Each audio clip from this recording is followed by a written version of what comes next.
Okay, I think they can hear us now. Oh, okay, good. All right.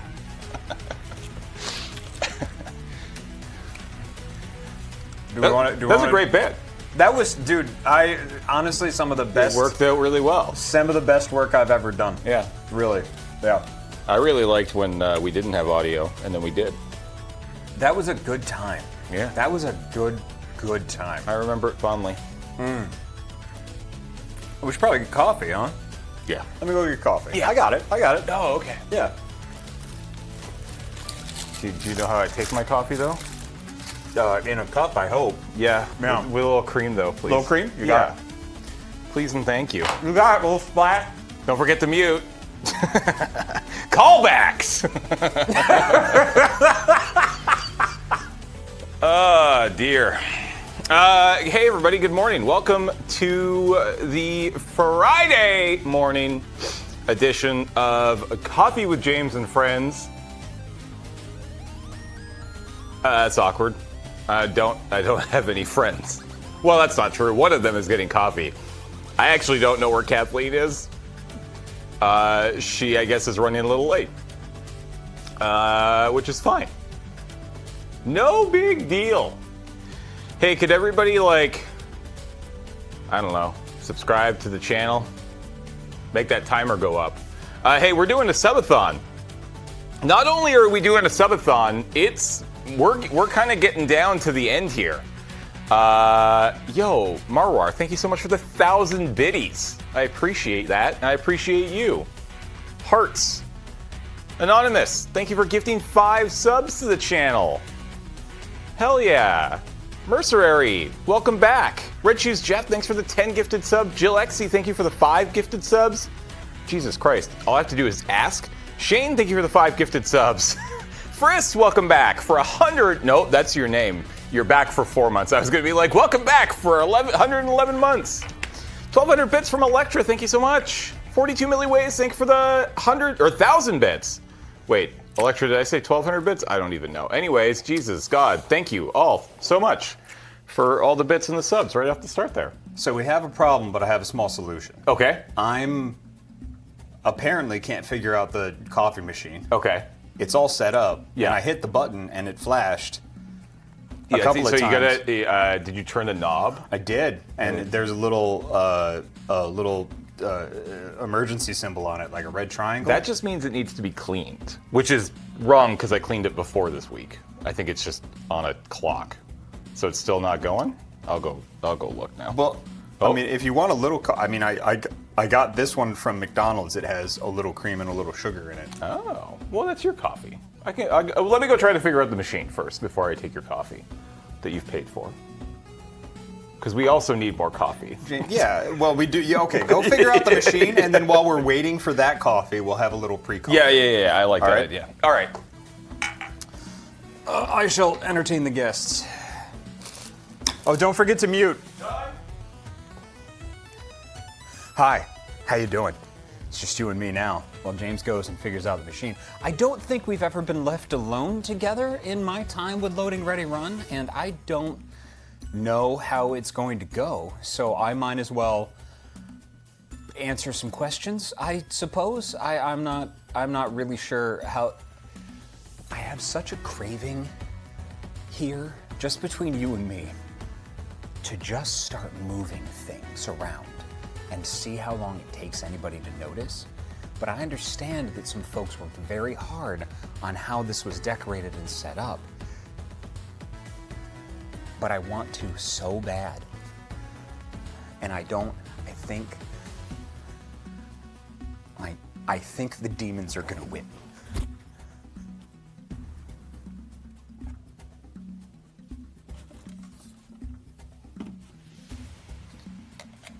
If somebody did this to me, I would end them quickly.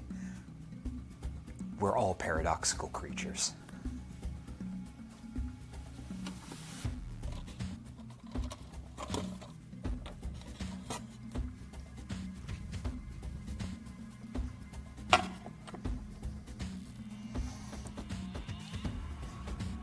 Slobs.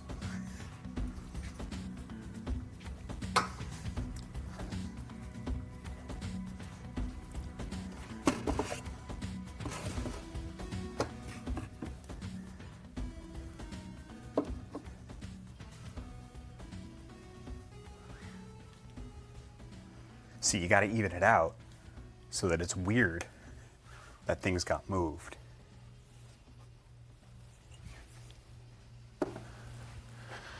How'd everything go, James? We got it. Yeah? Yeah. It got turned on to a timer, which is... Oh, is it going? Yeah. Okay. You doing some... What's that? some No, I didn't. What? Stop. Okay. Nothing. Okay. A little coffee for you, sir? Yeah, please. All right. I would love some. Thank you. Little pre-coffee coffee? A little pre-coffee coffee. I was explaining what a Sub-A-Thon is. That's the thing we're doing. And we're only doing it for another 24 plus 6 plus 2. That's 32. That's 32. So right now, we have 17 hours and 14 minutes on the timer. So that means you can add another about 15 hours. God, I'm good at math. Actually, 14 hours and 40 minutes to be exact. God, I'm the best. Cheers. You are the best. Cheers. Here's to us and those like us. There's damn few left, and most of them are dead. Did somebody die? What's that? Jesus, is that? I mean, a little bit every time. That's yeah, that's true. Every little bit. Every little bit. But yeah, we're running this thing until ideally 2 o'clock tomorrow afternoon. If you'd like to contribute, which a bunch of you just did, so I really do appreciate it, you can sub to the channel using your Prime sub, a standard sub. You can be gifted a sub, or you can gift subs yourself, or you can just resub. Tier 1 will add 1 minute to the timer. Tier 2 will add 2 minutes. Tier 3 will add 5 minutes. You can also use bits. That's valuable. 400 bits will add 1 minute. If you gave us 800 bits, it would add 2. 1200 bits, it would add 3. So on and so forth. And you can see up there what we've already reached. Dave Cheesefish, welcome back, by the way. Thank you. Appreciate it. And then when we do hit the cap, which I believe we will, I believe in you, chat. There will be a little progress bar that appears right here between the bits and the subs. Right in the valley. That will count down from 250, because we have a couple stretch goals.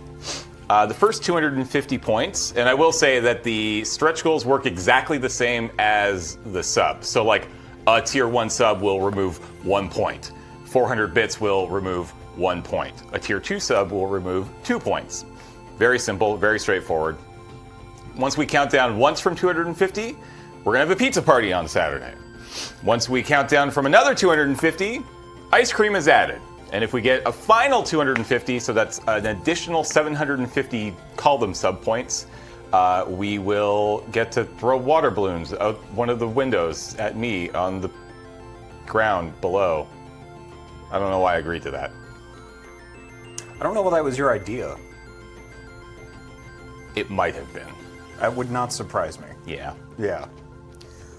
That's fine though. 42 milliways, thank you so much for the 1,000 bits. One of the bits that I wanted to do, and I think fortunately I didn't have enough time to make this happen because the other contracts have kept me fairly busy, is when I came in here, because it was a Sub-A-Thon, I wanted to have a ball gag game.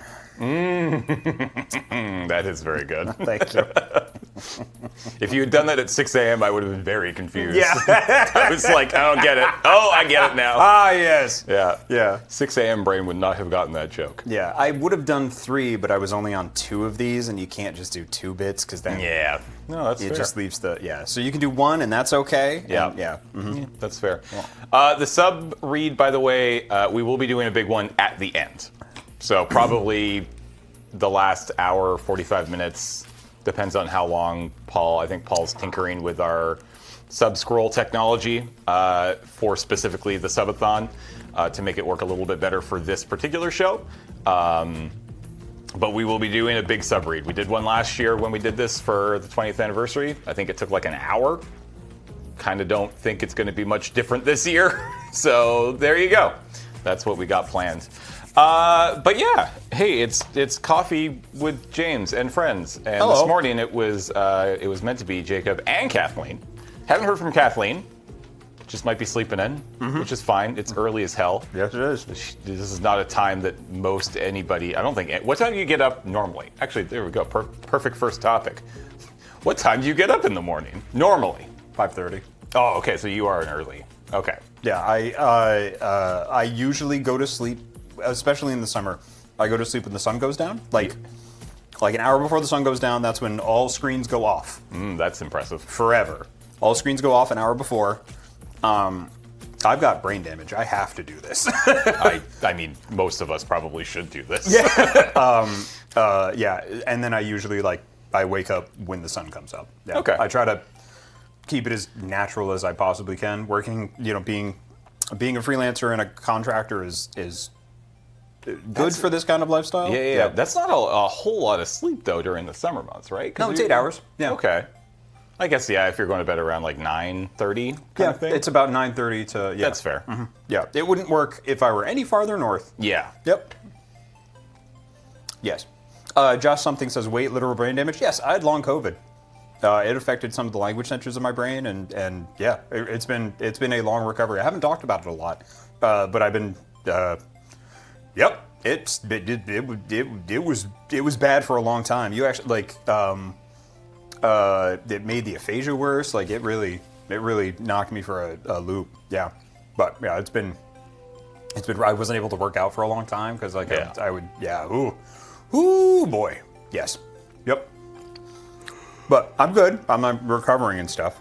Look, this is something that literally happened. I've been recovering for about 2 years, so we're good. I just didn't want to talk about it until I fixed more things. Yeah, that's fair. 5:30, huh? Yes. That is pretty early. What do you work out in the mornings? Oh yeah. You're a morning workout guy? Yeah. Okay. I don't want to work out. I never want to work out. It does for me.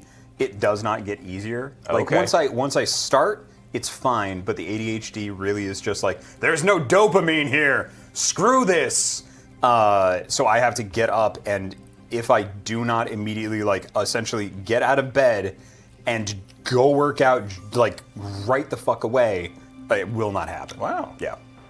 So I have to. It sucks. I hate it. I understand people are like, oh, it's such a healthy lifestyle and blah blah blah. No, I do it because I have to. Yeah, no. I do it because I have to. That's fair. I mean, workout anytime you work out is going to be healthy for you. But yeah, I'm definitely one of those people. I've tried it. I normally get up around 6:37, depending on the day. That's kind of where I rise and shine. And I find that when I try to go to the gym or anything, even just at home, little bits and pieces here and there, I just don't have the energy for it. I feel like I need to actually get my day going a little bit. My perfect time for the gym for me is 10:30 in the morning. I love that. 10:30 in the morning is so good. I'm awake. I've had some coffee. On days where I am going to go work out, I've probably had a little cup of yogurt or something just to get some food, some blood sugar some going, stuff in, and then I feel great. Yeah, I gotta.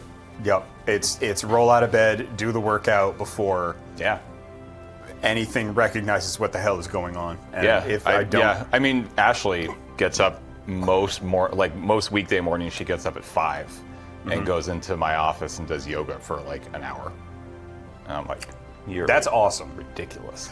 I'm trying to find something here so that I can get the dopamine and the exercise at the same time, because like I'm not trying to bulk up, I'm not trying to get huge or large or anything. Yeah. It's just working out to make brain better and Yeah. brain go, and so that I can play video games for a longer period in my life, and like that's why. And because I don't want to have to watch what I eat so much. Like, yeah. So I was going somewhere with this. See, there's the thing. There it is. The brain damage fights with the ADHD because it's like, oh, cool, just talk forever, and then the brain damage goes like, how about we forget what you're gonna say halfway through the sentence? How's that? And then it's, oof, God, it sucks. Yeah. What was I saying? Coffee? Yeah. There's probably coffee now. Do you want me to go get you coffee? Dude, that would be fantastic. Thank you. So what do you have in it? You want some? Oh no, black, Just black. Black is night, dark is sin. Okay. Thank you.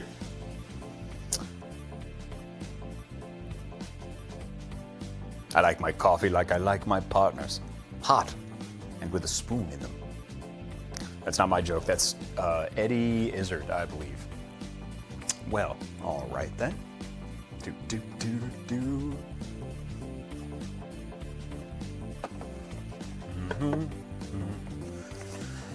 Oh, let's see here. I know this is all nicely themed, but it's early. Why is there just a bowl here? Oh, it's got Lego bits in it. Wow, the OCD is really fighting the Chaos Goblins here. I'm probably just gonna end up like feeling bad and coming back later and putting everything back. Ooh, oh yeah, I'm getting to play Lorcana later. That's right. Okay, that definitely has to have something back there, though. I moved that. That has to stay there because that looks nice. This is a little too cluttered, so rule of 3, we can move that down there. That's fine. All right. All right. There's just a lonely D&D 4th edition book back there. Heroes of the Feywild. All right. Oh, what the f...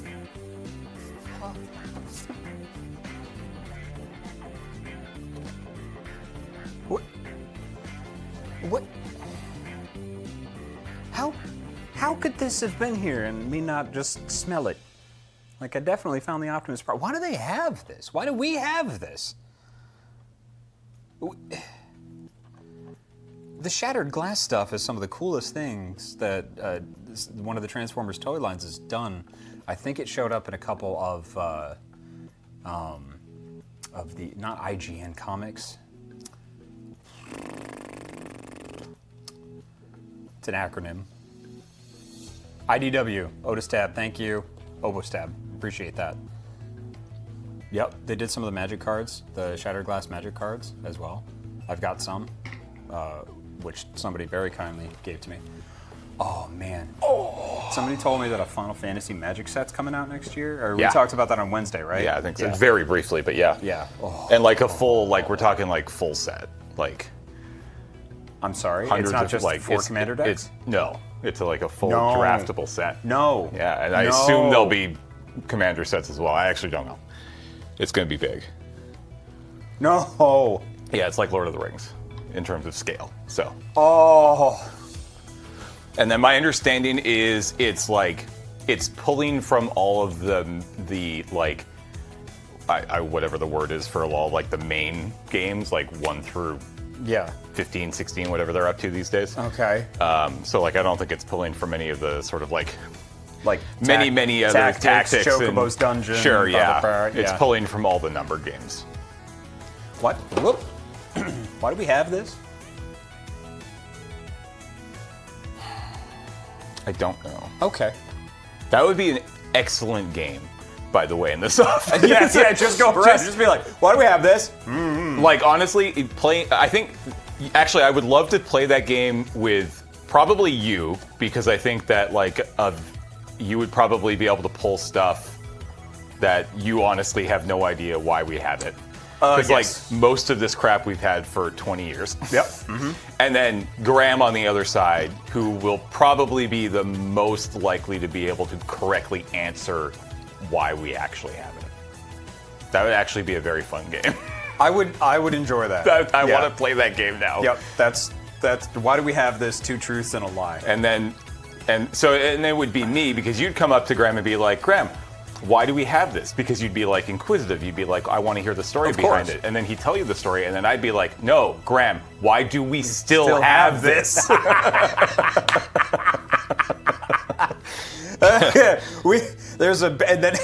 know what? That's a really good way to like do like, and then you get a big donate bucket and all that. That would be fantastic. I did manage to get rid of a lot of stuff when we moved last year, but we still have a lot of stuff. There's so much stuff. Oh, I made out with during the last purge. I grabbed again, no idea why I had it, but a little Pathfinder Goblin plush. Yeah, I grabbed that because I'm playing in a Pathfinder game, and I used it for my for my character. So I got it like a little like I dressed it up like my character, and it just sits on my shelf. Nice. Now it's like I got it commissioned, but I instead kind of sort of stole it. Yes.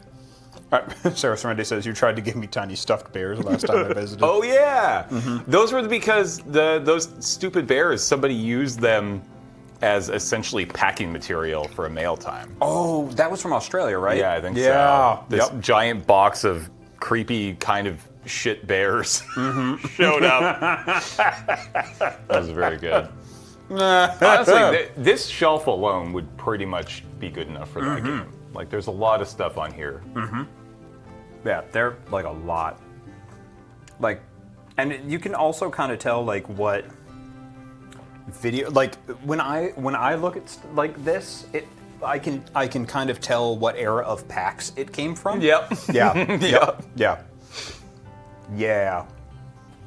Oh man, like you got the Cardboard Tooth Samurai. You've got the Penny Arcade video game. Pixel ones over there. Yep. I forgot what the name of that game was. I played the first one. It was very good. It was on the precipice. Of, yeah, the Rain Slick Precipice of Dark Yes, Six. I knew Yeah. Precipice was in there. Yeah. Yep. Yeah, that was by Hothead Studios, I think. Yeah. Lord Zine says they started playing Arcade Spirits. Well, thank you. That's fantastic. That was one of the first games that I did all of the casting and directing on. Oh, yeah. I hired Graham for it too. That was very good. The studio that made Arcade Spirits just released a little while ago there's Arcade Spirits 2, of course, but they self-published another visual novel called Penny Larceny, I think, which is very good and kind of like anti-capitalist, which is amazing. And I just did they just hired me to do a voice for something new. I don't know if they've gone public with it, but there is a new game and I am in that they're coming out with. I love working with that studio. They're great. And I don't know if I can talk about it. I want to, but I'm very excited about it. Yeah. And the publisher that I'm working for, Fellow Traveler, publisher of Paradise Killer. Yep. And a bunch of other stuff. We just released Times in Galaxy a little while ago, which if you're like cute and cozy games, it's like custom made for the Loading Ready Run audience almost. Oh, really? Yeah, it's cute as hell. You're like you're a robo reporter, like the first robo reporter on the Times and Galaxy, or on the scanner, which is the kind of like spaceship office of it, and it's got this really cool, like you're trying to prove yourself by writing stories. The entire game is about journalism and kissing space weirdos and that stuff. Yeah, it's really cute. It's awesome. What's the cutest game you've ever played? The cutest game I've ever played? Yeah. Ooh. Like what immediately comes to mind when I say cutest game? Doki Doki Literature Club. No, Jesus, no. Immediately comes to mind when you say cute game.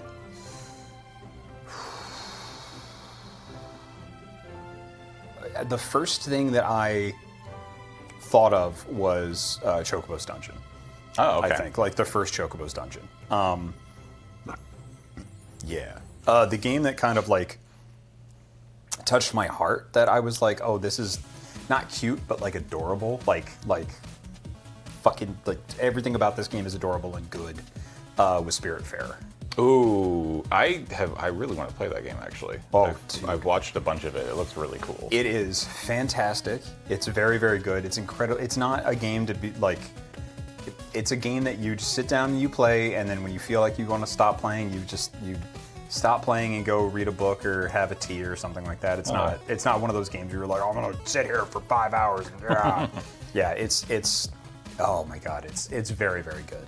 Yeah, back when I was streaming for Yizard Games, we played that, and it was, oh my god, it's nice. So good. How about you? You said cute game, and that's why I asked the question. The first game that came to my mind was Unpacked, which I played quite recently, actually, like last year. I love that game. I haven't played it, but apparently the environmental storytelling, like the way that it tells the story, is just it's really phenomenal. impactful. Yeah. Like, oh yeah, it's so good. I really enjoyed that one a lot. Yep. Shane Lee texts, I miss Jacob streams. Yeah, I kind of do too. Well, yeah. It's man, I streamed regularly for about 3 years with that. It was every Tuesday and Thursday, and that was like in the evenings. It was tough. Like after like a full day's work to then do like a 2-3 hour stream. Yeah. Really, really tough. If my friend Meredith, who I hired on as the social media manager, who is just an incredible human being. I love her to death. She's one of my absolute best friends. If she wasn't there with me most streams, like co-hosting, it was a struggle. Oh my god, it would have been such a struggle, man. Ooh, god, yeah. Oh, what's the stinkiest game you've ever played? Like a game that was so bad that you couldn't rage finish it, you had to just stop. I normally don't like talking about this topic, but talking about the Yizard stream made me think about this, because I know people in the game industry. I've helped make video games. I've made video games. It is very, very difficult. So I don't usually like talking about video games in a negative way, but there are just some games out there that punish you. God, I don't even know. It's been like I play so few video games these days. What's the stinkiest game I've ever played? Like truly just like the Madam Web of video games. I need to watch that movie. No, you don't. No. Okay. All right. Okay. So, may I tell you a story? Beautiful. I have a couple of friends, Ryan and Akash, my best friends. We talk literally every day. They're fantastic. They are true idiots. I love them more than I can say, but they love garbage. They love garbage. Okay. Just the worst things in the world they'll watch, like Nicolas Cage is one of their favorite actors. Like Nicolas Cage has like 5 bad movies, 1 amazing movie, 5 bad play, and they love all of them. They wanted to see Madam Web because everybody told them, don't see Madam Web. It isn't even a good bad movie. It's not so bad. It is just it's like holding a pile of wet napkins. There is nothing pleasant or colorful about it. It's just you're just holding a pile You're just stuck holding of this white, for 2 hours wet or napkins whatever. for 2 hours. There is nothing to be done except look at this pure blandness. They're like, I recommend to you to not watch the movie. Truly. I mean, I actually probably won't. I definitely do not go out of my way to watch bad movies. I honestly can't remember the last time I tried to play a video game and bounced off it so hard because it was terrible. I genuinely cannot remember the last time that happened to me. But that is not because I am so amazing at picking great video games. It's because I just don't play that many video games and haven't for a good decade now. So I honestly can't remember one. How about you? Final Fantasy Origin Stranger of Paradise. So many words. Yep. What was it for? Like what platform? Is it a mobile game or? No. PlayStation, and it. Is it like a traditional No. Final Fantasy game No. that just sucks? No. Oh. They attempted.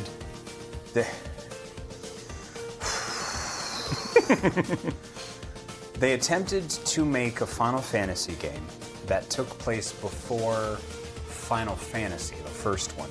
Okay. And Square Enix did not make it.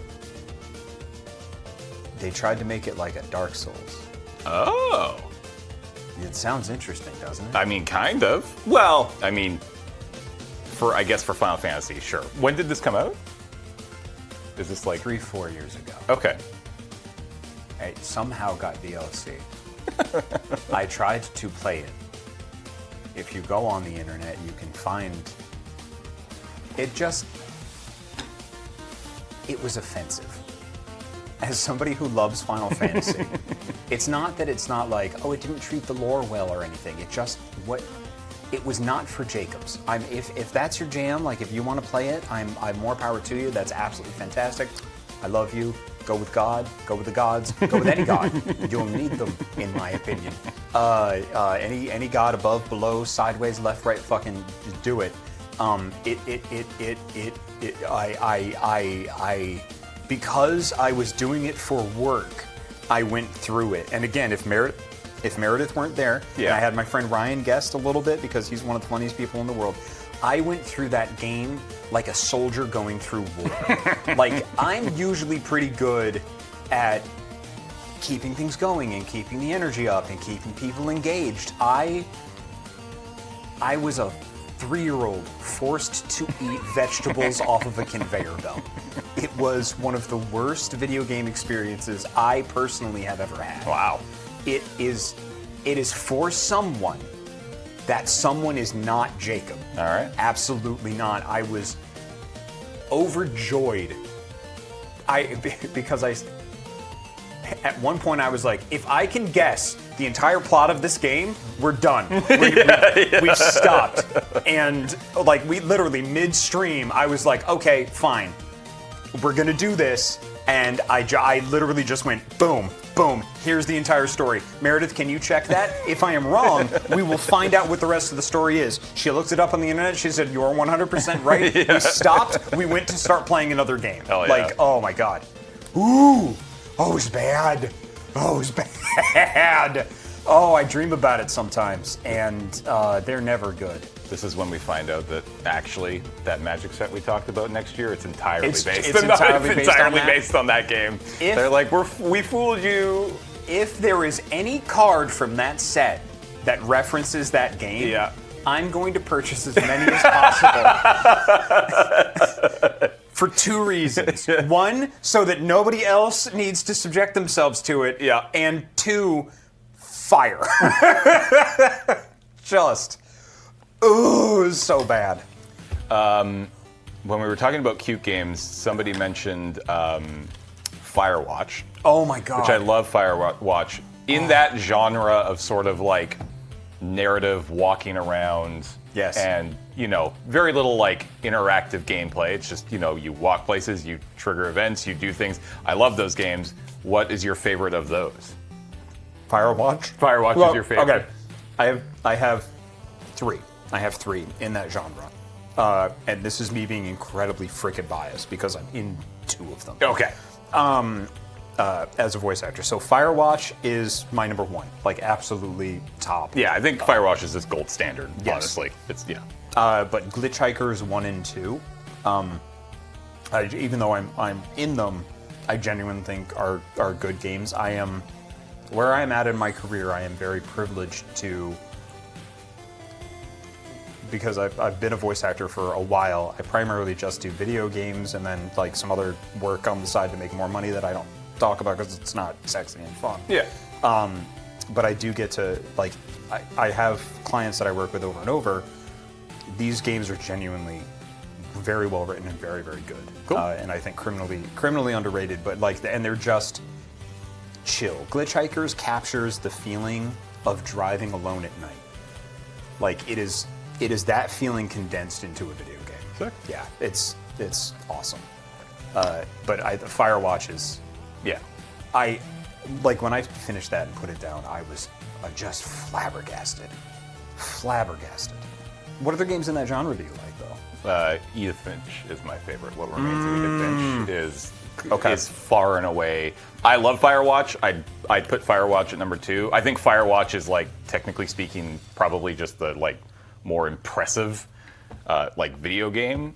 It looks gorgeous, but the story of Edith Finch is remarkable. I really like that game a lot. I have not played it. I would highly recommend it. And it's not a long. It's it's not my phone. It's one of those ones. Your phone. I don't know. Maybe I was going to make a note, but in your bag? No, I think I'll remember it. All right. You know what? I'm not going to count on that. Yeah, no. I'm going to make a note. Yeah, no. Edith Finch is phenomenal. I've heard really good things about Gone Home. I've never played Gone Home. I'm trying to think of what else. I've played Night in the Woods. Night in the Woods is great. Night in the Woods is fantastic. Yeah. Vanishing of Ethan Carter. I've never even heard of that one. Oh, I've heard that was very good. Hey, do you want to see me do something really mean and remind myself at the same time? You sure? Yeah. Okay, Google. Remind me to play Edith Finch at 11 o'clock today. Vanishing of Ethan Carter, is that what that was called? I'll remind you today at 11 a.m. Great. So that will remind me, and I will download it. I will put it on my PlayStation. Oh my god, this thing is 10 years old. It's an old game. That's one of the things that I love about video games is that it doesn't matter really, like about video games. Like there's a lot of folks on Twitch now that are like retro gaming, and I'm like, oh god, oh you folks are like, oh yeah, I'm playing Mega Man 8. I'm like, oh god, it's retro night. Let's retro night. Let's plug in my PlayStation 3. Yeah, I'm like, oh, You suck. you absolute child. Oh man, but I really because I've gone into stores and I'm like, oh, what video games do you like? And like we'll talk and they're like, yeah, I'm into retro gaming too. And I'm like, I am just dust held together by dreams. Woo! Oh my god. Oh. Two Flyer says, I can talk about Shadow over Cyberspace. Okay, good. That's the new game that's coming out, and I play President Cthulhu. Ooh. President Cthulhu. Oh, it was so much fun. It was so much fun to record. Anyway, yeah, that's really fun. What is your general favorite genre of video game? I mean, so realistically, for the last couple years, I have played 3 video games. Minecraft, Escape from Tarkov, and Magic the Gathering Arena. Okay. Like those are I've played some other games. Like I played Stardew Valley for the first time quite recently on stream. I did almost a full year in that, like in game, which I really enjoyed. I played Unpacking last year. I am a PC first-person shooter gamer, like kind of through and through. Like that's been my I played Counter-Strike 1.6 for a million billion hours when I was 20, and I was a big Call of Duty kid back in my early 20s before it turned into the ridiculous thing that it is now. Overwatch, Valorant, Escape from Tarkov is a big one. So yeah, first-person shooter has always been sort of my go-to genre. Okay, so you have a getting yelled at by people on the internet king? I mean, so that wasn't even a thing when it first started. Right? There was no such thing. Counter-Strike back in the day was, me and my friends on Ventrilo or whatever ridiculous, I don't remember what the other voice things were. We played on a server called Thug Server for Counter-Strike. My handle was Instakilla. I was just through and through. Oh God. Late 90s, early 2000s, 20-year-old. Oh it was my great. God. Oh, it was a good time to be alive. We were both cliches. Yeah, it was fantastic. Dear God, that's amazing. Yeah. Oh, James, that's delicious. So yeah, first-person shooters are a big one. I played WoW a lot when it came out. For the first 5 years, I played a lot of World of Warcraft. But yeah, and then I just dig holes in Minecraft. Is it because it's chill or? Yeah. Yeah. Yeah. Nice. I don't think I have the patience for Minecraft. That's fair. Yeah. I mean, it's one of those games that, like, it doesn't give you a thing to do, right? Like, there's no direction in that game. Like, you just jump in a world, and they're just like, okay, go. And it's just like, okay, what am I supposed to do? And we don't care. We've given you 1,000 things to do and 1 million things to find. Go do one of those things. That sounds like choice paralysis, the video game. It is 100%. I mean, it's also the kind of game like the game is kind of poorly designed when it comes to progression. Like, there's no, like, famously, most people who play the game have never actually beaten the game. Like, they've never gone to kill the Nether Dragon. That's the end game scenario. Okay. That's roll credits, is kill the Ender Dragon. But Okay. My understanding is the majority of people who've played the game have never even been to the Nether. And, nor will they know how to get to the Nether because the game doesn't tell you. If you want to beat the game, you pretty much have to go look it up online. Huh. All right. Well, I didn't know that it was a beatable game. Yeah, well, in the sense that, like, there is a final boss Sure. and the credits roll, but then when the credits are done, you just get pooped back out into your spawn point and you keep going. Okay. So it's a sandbox with a thing to do, but it doesn't really tell you. Okay. That sounds, for me, awful. I don't. The things that people have been able to make and the creativity that has come out of that game, games where people get to do stuff with the engine, where the game gives them tools to do just funky things, absolutely incredible, truly inspiring works of art that I have seen created. Like, even like when I see the Desert Bus things, and like it's just absolutely incredible. But that's a game where, like, Jacob will very happily sit on the outside and just be like, that is excellent work. And somebody goes, do you want to play? Absolutely not. No, thank you. God's no. No, God, that sounds like poison to me. Yeah. Yeah. Yep. Oh my goodness. Do you like wrestling? I actually don't know a lot about what you're, like, into. Do I aside like from, wrestling? I like to collect records.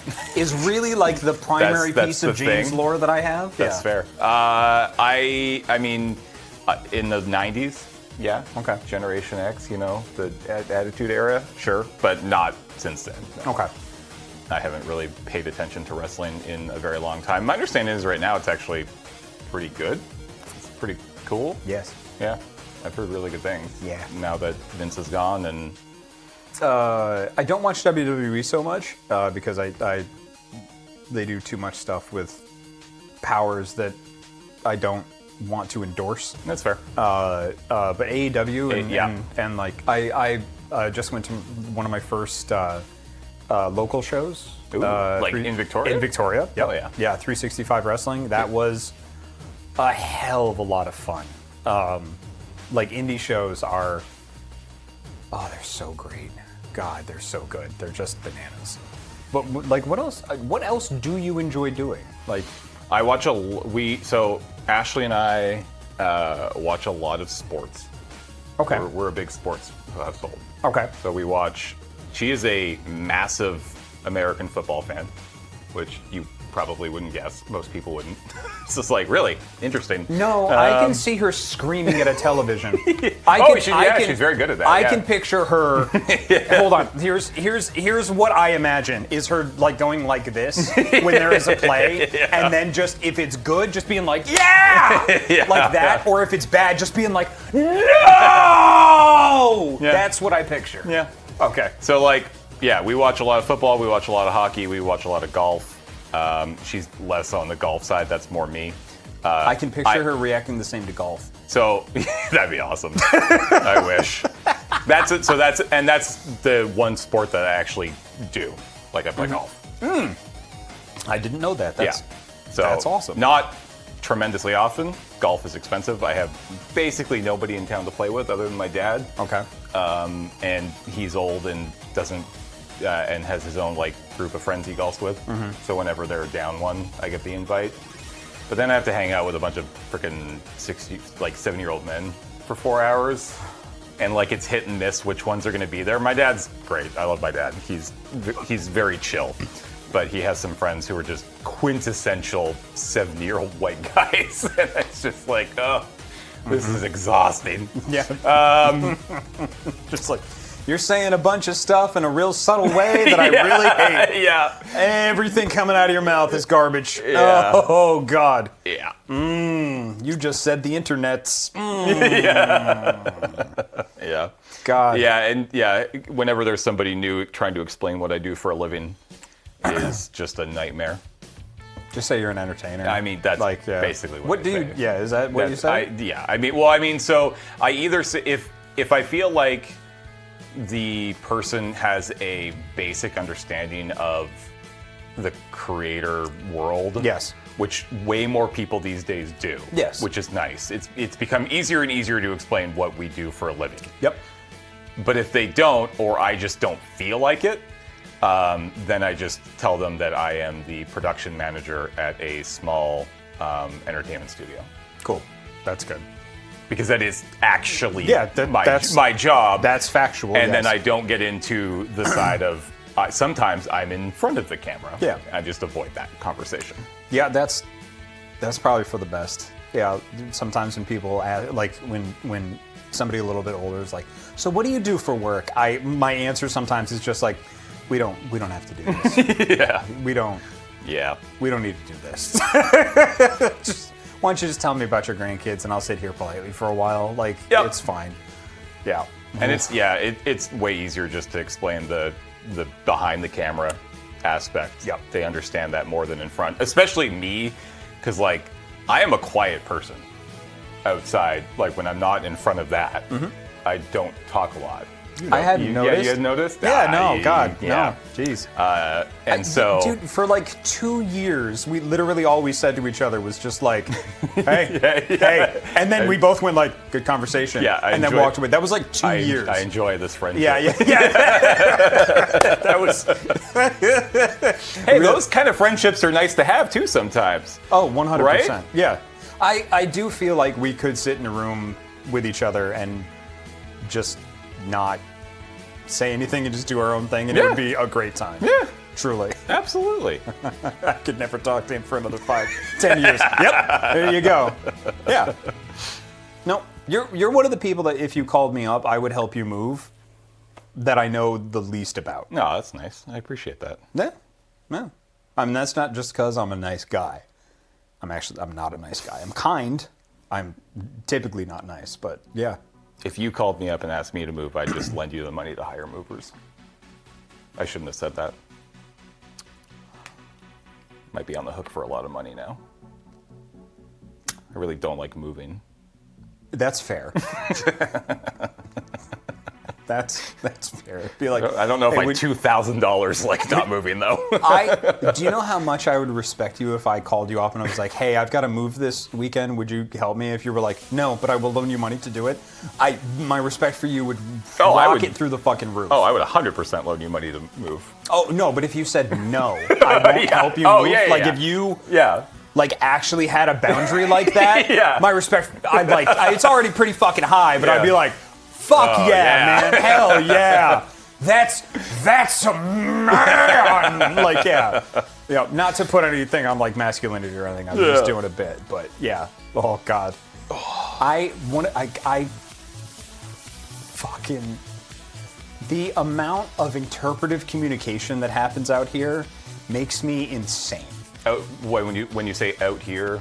Oh, on the West Coast. On the West Coast. And in Canada. Yep. Typically. Like, I'm really not good at it.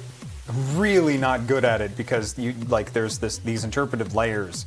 And it has made me question myself of like, am I just from New York or autistic? Because I'm gonna go get my assessment for autism soon, but Boy, man, it gets rough sometimes when you ask somebody a question and they're like, yeah, sure. You can tell they don't want to, but they don't want to be rude and say no. Interesting. So you do this dance of like, if you don't, like, and I'm usually very direct and very blunt. Like, if you don't want to, you can just say no. Like, giving somebody permission to say no. Sometimes that works, and sometimes it doesn't. And then, instead of just saying no, you're like, oh, hey, this weekend's coming up. Do you mind, like, helping me out? They just will ghost you until that time passes. Let enough time pass after that, and then restart the relationship as if that interaction had never happened. Wow. I can't do it. I'd like to think I've never done that, but I'm now questioning if I have. because yeah, it's really interesting because there's a few people who I know, like you, who've moved out here from the East Coast.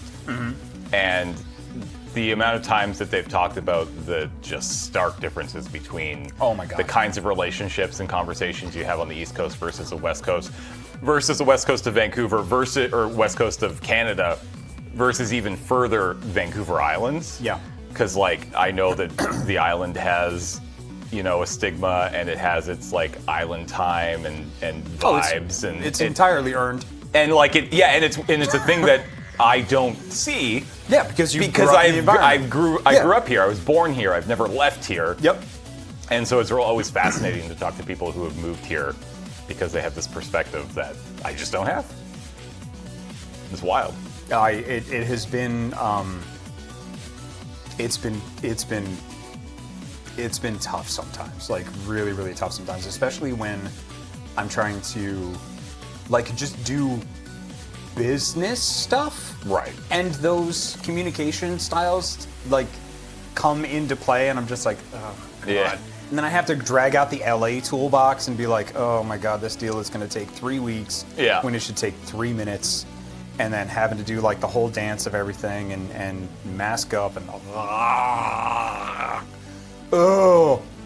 because like I don't usually put on air. Like my profession for a very long time has been acting. I am good at pretending to be other people. It has been very difficult to learn how to be myself. And even like when I'm here on camera, like you're getting a curated version of me, but it is still very much me. Yeah. You've known me for a while now. I do not act much different off camera than I do on camera. No, absolutely not. So it's been a difficult adjustment, and there's only so much I will allow myself to adjust. Yeah. I'm like, look, if you don't like talking to me, we just won't talk, and that's okay with me. I'm fine. But oh my God, it makes me want to backflip into the sky sometimes. That's fair. Boy, have you been? Where have you traveled actually? Because you say you haven't left here. I assume that means you haven't lived anywhere else. I have not lived anywhere else. Yeah. I've lived in Victoria my entire life. I mean, you went to Amsterdam recently, right? I mean, yeah, we went. Yeah. So yeah, like we went to. Well, Ashley and I went to Europe for a month. We were gone for the whole month of June. Yeah. So we went to Italy and Switzerland and Germany and Belgium and Amsterdam. The Netherlands. It was fantastic. In terms of other places I've traveled a really solid amount of North America. That is it. Okay. I haven't been to Asia. I haven't been to Australia. I've never been to South America. Last year, when I went to Barcelona, it was the first time I went to Europe. Mm-hmm. This year, obviously, I've now spent a good chunk of time in Europe, a whole month, which was fantastic. But like, I have been up and down the west coast of the U.S. Countless numbers of times. Seattle, Oregon. I've been to LA a bunch. I'm so sorry. Yeah. Vegas, I've been to, and I've been back east as well. I've been to, obviously, Boston. I mean, PAX cities are a big one, because obviously I've been to Philadelphia, I've been to Boston, been to New York once. Would love to go back to New York, actually. Really enjoyed New York. We went in 2010. It was the first year of PAX East. And so we flew out for PAX, which was great. And then we were like, well, if we're going all the way to the East Coast, and we're that close to New York, because, they're close enough, we're like, we should just go to New York. They don't like to admit it, but yeah, they are. Yeah, I mean, we caught a bus. It took a couple hours or whatever it was. 3. Yeah. And so me, Graham, Kathleen, Paul, Matt, took a bus from Boston to New York. Ashley flew out and met us there, and we spent a week in like New York City proper, Manhattan. It was super fun. This is not a promise. This thing I'm going to say next. We're just chatting, okay? So just tighten your buttholes and brace. I would love to take you folks around New York. Yeah. I mean, we did have. Kathleen had a couple friends there. Nice. Who I recall they lived in Brooklyn, because I remember going to a pub trivia night somewhere in Brooklyn. Yeah. Which is probably the most 2010 thing you could probably say in the world. No, it's just that's Brooklyn. Yeah. Yeah. And so we did have like a local guide a little bit. Nice. But other than that, we were doing all of like the touristy crap. Of we course. went to the park. We went M&M up store. Yeah, M&M store. We went up the Empire State Building, Yep. looked at the Staten Island Ferry, drank a bunch of beers. Matt had to pee so bad. That was the last day we were there. We took the Staten Island Ferry to Staten Island back. Yeah. I think he had like 2 gigantic fucking beers on that boat. And it was Sunday, so we got back into... Wait, you went to Staten Island? We went, we got... Oh, you just got on the ferry to go just see on, the... yeah, okay, all right. yeah, just to kind of get out in the water, you see the Statue of Liberty. Yeah, it's the cheapest way to see the Statue of Liberty. Exactly. Yeah. And so we got back, he had drank 2 beers, it was Sunday, you come back into downtown and it's the financial district, right? Yep. Down there? Yeah. It's Sunday, so everything is closed. Closed, yeah. There's nothing there. He cannot find a bathroom to save his life. I have never seen a man in such distress. It was amazing. It was my favorite part of the whole week. Spent a week in New York City. My favorite part was watching Matt frantically look. I swear to God, he was probably a minute or 2 away from just pissing his pants or just finding a corner somewhere in the subway. There's Madison Square Park, and if you just peed in the corner of the subway, Yeah. nobody would stop you. Yeah, like everybody would be absolutely like, not. yeah, it's New York. Yeah. Yeah, nobody would bat a goddamn eye. Yeah. Yeah. It was very fun. That was a good week. Oh man. That sounds awesome. Yeah. Yeah, did you like what else what were the like major things that you hit? Like what food did you have? Oh, I do not remember. So the problem That breaks my heart. Yeah, so the biggest problem is that this was 2010. Okay. None of us had money. yeah. None of us had any sort of like particular like expendable. So Yeah. like we'd gotten a fairly cheap hotel. Sure. Somewhere like Y'all were splitting rooms and everything. I don't even remember where the hotel was. I think we mostly ate just wherever we found that we could eat. Like I remember going to a steakhouse of some sort for one meal that was definitely the most expensive, but for the life of me I couldn't tell you what it was called. I have definitely had significantly better food experiences in my life since then, and I would love to go back and really experience New York food. I think we went to a really cool hot dog place. I still have the sticker on my speaker. What the hell was that place called?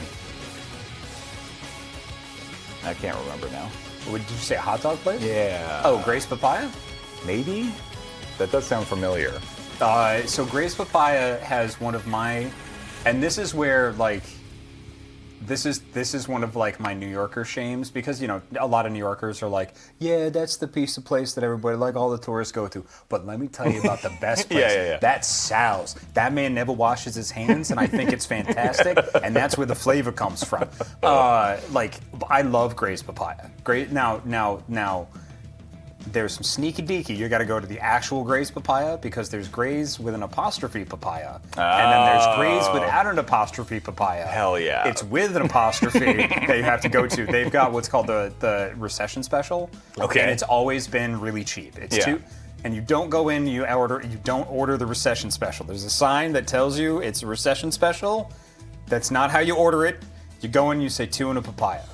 And they ask you what you want on it, and you just walk away. And you just let them put whatever the fuck they want on it. It's gonna be sauerkraut and onions. Okay. Like that's what it fucking is. Like, you know, and then the guy will be like, what hood are you from? And then you answer, and it's great. Or he won't talk to you because it's New York. Yeah. Or he'll be like, get the fuck out of the way, there's an old lady behind you, why are you an asshole? Yeah. So it's 2 and a papaya. So it's papaya juice. It's usually like it's the cheapest thing on the menu. It is one of my favorite friggin' things. Whenever I go back to New York, it is the thing I have to get every frickin' time. Hell yeah. And it like, All right, I need to. Yeah, I so badly want to go back. oh my god, when people go somewhere and say I don't remember what I ate, I understand people have different values. Like I get it, I understand. I don't want to push my values on anybody. I'm trying to be an enlightened person, but it breaks my fucking heart. Food is so important to me, especially when I travel. Yeah. Food is the number one goddamn thing. When I travel somewhere, I'm always That's like, your if number ever one thing? the number one thing that I do is eat. Like, God damn. Like when I went to, I've been to Africa. I've been to Uganda and Kenya, and due to circumstances, I stayed at some fairly expensive places, and it was very like, oh, here we have the local fish, Yeah. blah blah blah, and I'm just like, could you do me a favor and just like, if you've got the ingredients, can you just ask the chef to make what they eat at home? Yeah. Like, is that okay? And like the chef came out and he was just like, do you want that? And I was like, Yeah, yeah. I was like, absolutely. Because it's a bunch of fucking rich white people with pearls, and they're like, I'm gonna go kiss a gorilla. Yeah. You know, like, I'm like, oh God, just what do you eat? Yeah. And it was some of the best goddamn food I ever had. Like, he took so much time on it. He gave me way too much. I felt bad that I could not finish it. But he was just like, no, what I gave you would have fed 3 people. It's fine. If you had finished, you would have died. Yeah. But yeah, food is my number one thing when I right. travel. Like, That's right. absolutely. It's like, I've got to fight, because food is so integral to the culture and feel of a place. Yeah. Whenever I go somewhere, I want to learn as much about it as possible so I can feel like part of it just for a little bit. Yeah. Instead of feeling like I'm just like taking something from the place. Yeah. Yeah. No, I definitely get that. Oh my God. Yeah. That's like, aside from Nanaimo bars, there's nothing really regional here. No. Like, yeah. I have feelings about the Vancouver or the Victoria food scene, and okay, it's cool. You're on the internet. Don't do this. Just, it's early. Your defenses are down. Just have your coffee. Oh, Good job, Jacob. Good job. More coffee. More coffee. Do you need more coffee? No, God, no. God, dude, on Wednesday, I drank way too much coffee. It was a bad time for the rest of the day in that bathroom, man. It was a bad time. Whew. Oh, man. So, how you doing? Doing okay? It's morning. Okay, I actually want to know, where is everybody? Don't give me your address, just general, like, where is everybody in the world chat? Like, if you don't mind. Boston, Chicago, Washington, North Sweden, Netherlands, Toronto, New Jersey. Hell yeah. Japan. Oh yeah, that's right. Boston, Germany. This is fantastic. Wow. Dang. Epcot. New York, the newest to Jersey. Well, good luck, mods. Did I do a bad? Is that a thing you're not supposed to do? Is ask people where they're from? There's 1,000 people watching. Oh, I had no idea. We don't have like a count or anything. I don't pay attention to it. Sarah says, you're fine, Jacob. Just don't encourage spam too often. I didn't know it was spam. I'm sorry. I still have like unaware spots as far as like streaming and being on the internet goes. Like there's just some like there's some unspoken rules that like I haven't encountered or known or been told that like here's things like as an online performer you should never do. So every once in a while I'm like, oh, did I fuck up? Oh no. Oh, that's so cool. Excuse me. DJ Alternative Jacob, what's your worst food take about Chicago or some other city? We can take it. Yeah, Malort. Malort is the drink that Chicagoans give people to see if they're hard enough to stay. It is terrible. One of the best advertisements that I ever saw. Malort is a spirit, and it's called a spirit because it murders people. But one of the best things that I ever saw was an advertisement campaign with Malort leading into it. And it still makes me chuckle. It was like Malort when you need to unfriend someone IRL. Like, fantastic. Yeah, Malort is terrible. Jacob, have you ever experienced the venerable garbage plate? I think I have experienced versions of it. I don't quite know where you're talking about. Like, is that the Chicago garbage plate? You ever heard of a garbage plate? No. Garbage plate. I mean, I assume it's just a bunch of nonsense and they give it to you and probably put gravy on it. I like gravy. Upstate New York? What? Rochester? What? What? All right, I gotta look this up because that's my neighborhood. 500 bits for Jacob being a cute. Thank you very much. We just get bits for being cute? Hey, it worked! 3,000 bits. Hey! Wait, that still says Jacob. Damn it! Okay, garbage plate. I gotta look this up. Buffalo. All right, while you're looking that up, I will let everybody know what's coming up for the rest of the day here, because we are going for at least 17 more hours. Hey, Ghostfile, thanks for the 300 bits. I appreciate it. For the rest of the day, coming up right after we're done here at 8 a.m., it's currently 7:07 a.m. if you're curious. Wheeler's going to be playing some Demon Souls down in Studio A until 11. Oh. Sorry, yes, sorry. And then we're going to move into TCG Day this afternoon. We're going to kick things off with a draft of Modern Horizons 3. And then we're going to play some Lorcana, which I know, Jacob, you're going to be back for. We have the newest set, Ursula's Return or something like that. Awesome. Looking forward to I'm going to actually try to be strategic this time instead of just picking out the DuckTales. What did... I'm going to try to do that. I believe in you. Thank you. You're going to do it. And then, time permitting, we have the 2 new starter decks from Star Wars Unlimited, which Wheeler and Ben are going to play against each other. Wish I had enough time for that. Yeah. What time is Lorcana? My guess would be probably around 2:30, 3 o'clock. We're going to start the Modern Horizons 3 draft at 11. If we assume that those are going to take roughly 3.5 hours, like a standard evening stream, which is when we normally do drafts like that, I'm going to assume it's going to be about 3.5 hours. So yeah, like 2:30 actually, now that I'm thinking about it, because that's what 3 hours is. What's up? Do I need to be flexible today? What time? I had between 2 to 5. That will be fine. That will be fine? Yes. Okay. You will be 100% fine by that. Okay, Yeah. great. Do I get a cookie if I'm not? Yes. In fact, there's a cookie on the... No. That doesn't count. Damn it. I have to go get you a cookie's purpose. Yeah, you just tried to... You can't just pawn off, I assume, Graham's leftover cookies from last night. Yeah, no, those That's are free fair. cookies. Yeah, that's fair. That's not an apology cookie. It's a cast-off. You're right. I apologize. I really like negotiating.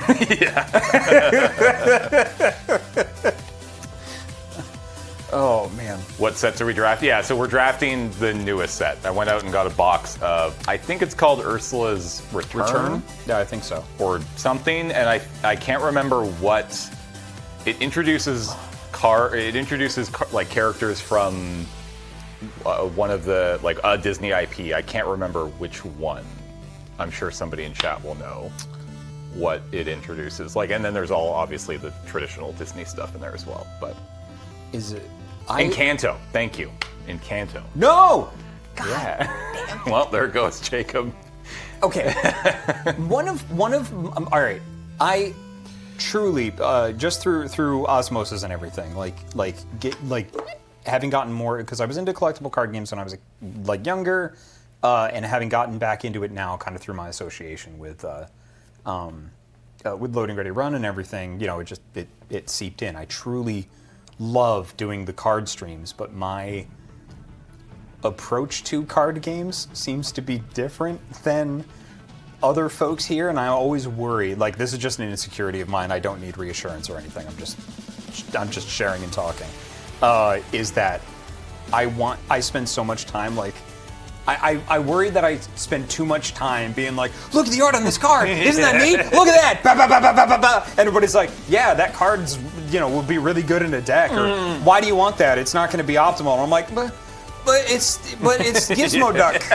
But look it's Gizmo Duck, and he's doing this, and he's looking up in the sky. Look at how thoughtful the quote on the bottom is. It's right from the show. Yeah. But I just want to look at the... Do you know how long it took somebody to make this painting? This is new Gizmo. I want this as a tattoo. Dude, we've moved on. Ah! Yeah, that's definitely one of my struggles. Is just kind of being like, oh no, I'm putting together I'm doing it. Yeah. I just want to freak out about the cards. So we're gonna when the Final Fantasy stuff comes out, we're just gonna need to book a little extra time. We gotta book a little extra time. I think there are definitely, Graham, I think will probably be the same. He's a big Final Fantasy boy. Yep.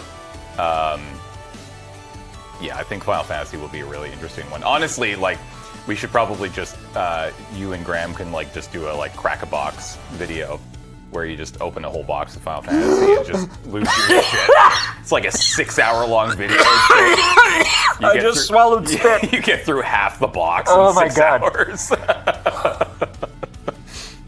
Oh my God! I am not running tech. I am not running tech for that. Don't. Just gonna hit. I'm gonna press record and walk away. It's probably for the best. Yeah, just all right. Oh my God! You boys have fun. I cleared a lot of hard drive space. Because we're just gonna see one card and then tell you the entire plot of Final Fantasy VI. Yeah, exactly. Just be like, so what this card means is that there's this thing and then this, and this is really cool. There's this one little thing in the background. You could tell that the artist really loved this game because of this one thing. So that's why Kafka, oh my God. Yeah. Oh jeez. Oh, that's gonna be a time. That'd be fun if we do that. Yeah. Excuse me. Oh. I think somebody asked about the Marvel, because there's also going to be a Marvel set, or not even a Marvel set, but they announced a pretty big ongoing partnership with Marvel. No, come on, man. Yeah. I worked in a comic book shop. That was one of the first jobs I had. James. Yeah. Don't. That's what they're doing next. At least two. Maybe.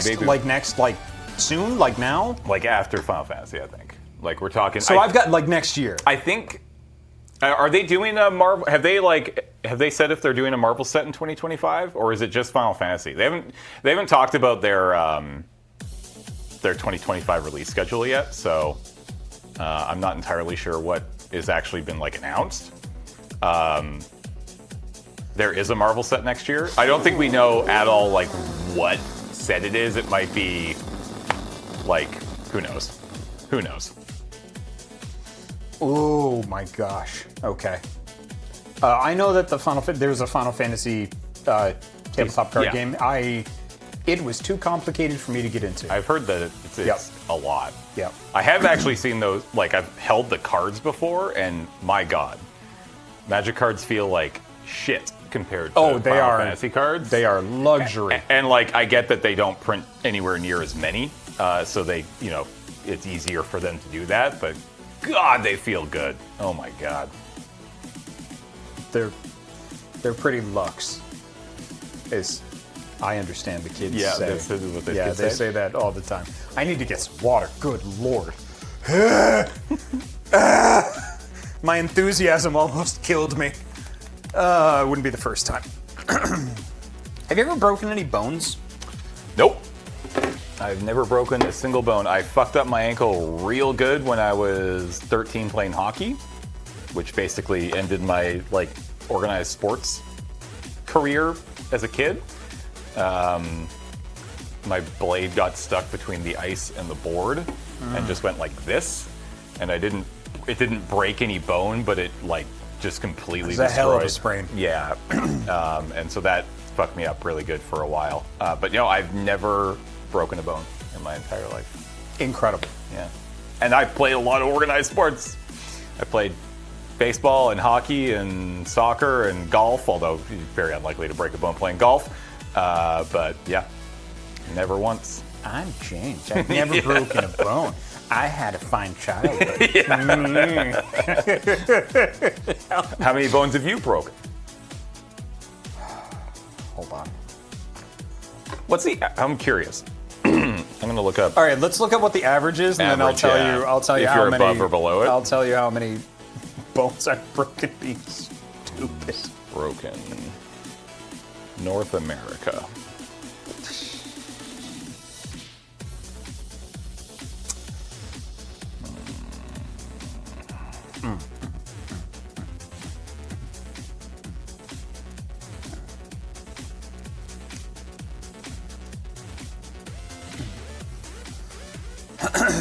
Nathan Longhair, wasn't Jacob a rodeo clown? No, I did rodeo when I was younger. Clowns frightened me for a very long time. Fortunately, no longer. Oh, whoops. That's taken a while. It's because when I typed it out, I clicked an autocomplete, and I autocompleted average number of bones in an adult.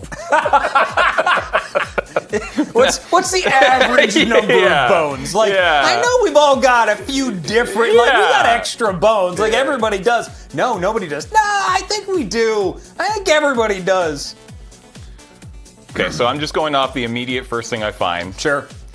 On average, every person will experience 2 broken bones in the course of a lifetime. I've definitely beaten that.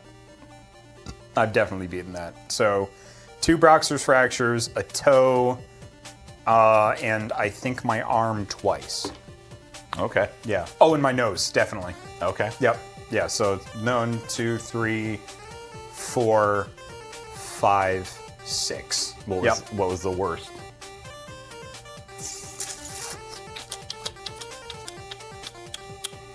Like in terms of pain? Or just I was general, thinking I think just overall, like taking into account pain, recovery, like what it meant for your day-to-day life. Oh, most of this was I was younger, so I think honestly it was the boxer's fractures. Okay. Were the worst. So that's this bone. Yeah. And this bone, and I've done that in both hands. Wow.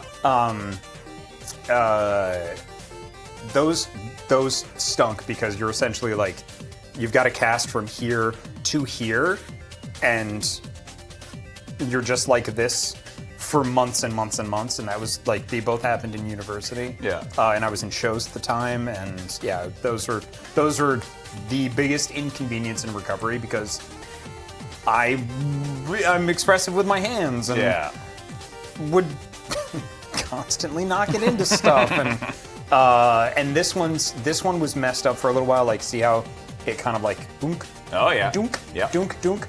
That's because I was like, oh, it's feeling better. And I took the cast off too early, Yeah. so it didn't heal right. So it does a little like thing. It doesn't hurt or anything. Like, No, that's but fine. yeah. But it's definitely one of those like, rains are coming. Like, yeah. And I've got to be careful sometimes when I play video games. I just have to take care of my hands. Yeah. Yep. Especially because I want to play video games and because I've recently really gotten into fighting games. And That's a lot. what a trial emotionally and spiritually learning how to play fighting games is. Like, I played them a lot when I was younger. I used to do tournaments in Tekken and things like that. And I was definitely big fish, small pond. So now that I am sort of experiencing the world, I feel like I'm in my own shonen anime. Mm-hmm. Like, and really, like, the emotional struggle and fighting the ADHD, because you have to practice. Yeah. You have to do the boring work to practice. It's not just like, I'm gonna go punch him. There's a lot of learning and everything involved, and just, man, it sucks out loud sometimes. It's very fun. I promised myself I would stick with it, but boy, oh boy, yeah. Ooh, God. Yeah, it's very, very tough. You've really got to know when to walk away, and I do not necessarily have that sense developed yet. Ugh. Yeah. This music rules. Yeah, Big Giant Circles, the best. Yeah. Yo, too many hobbies. Thank you so much for the 5 gifted subs. And Red Shoes Jeff, thanks for the 10. Thank so you. much, friends. Thanks Appreciate a lot. it. Getting 15 minutes more on that clock. Do you play an instrument? I do not. I played the clarinet when I was in grades 7, 8, 9, and 10. This is the baritone for me. Nice. Yeah. I wasn't particularly good at it. I enjoyed it, but I wasn't very good at it. I do wish I could play the instrument. I love music. I've always said that, like, if you made me pick a media format, music would be my number one. Like, I'd give up everything else before I gave up music. And I do wish I could play it, but I definitely can't. I mean, I probably could if I, really put my mind to it and tried to figure it out, but yeah. Do you think turntables no longer count? I don't really play the turntables. I put a record on it and I hit the go button. I'm not like scratching or anything. Needle down. Go. Go. Yeah. Hey. Oh my goodness. Oh. So my assumption would be, if you were asked to pick only one media format for the rest of your life, you would choose video games. Is that correct? No. It's not correct. Okay. No, What would you books. pick? Books. All right. Books. It would have to be books. Yeah. Yep. Books are my first love. Okay. Like I read some books that I really should not have read way earlier than I should have read them. When I was a kid, and the library was my sanctuary. Like, it truly, I do everything that I can to support our local libraries. They are, as far as I'm concerned, the closest, that and actual theaters are the closest I get to religious sites. Okay. That's how sacred they are to me. Yeah, Sweet. it would be. Excuse me, it would be books. Okay. Yeah. Oh no, Chatty Protagonist says, thought Jacob would say tabletop. That's books. Yeah. Sure. Yeah. Yeah. I'll cheat. Yeah. I'll try to use Airbud rules whenever I can. Yeah. Doesn't say you can't. Yeah. Yeah, I think there was the old Advanced Dungeons and Dragons first edition Gods and Demigods book that I took out of the library 32 times, and then they just gave it to me. Yeah. Do you use Yeah, a library books. here Oh yeah, in Victoria? all the time. I don't think I've been to a library in Victoria since I was a kid. Which library do you go to? The Central Library and the one in James Bay. Oh, okay, Yeah, cool. Those are the two. Sometimes if I'm having a bad day or I'm really stressed, I will just go to the library and I'll just sit. It's quiet, it's peaceful. Yeah. Everybody's there for a very specific purpose. Yeah. Yep. It's. Yeah.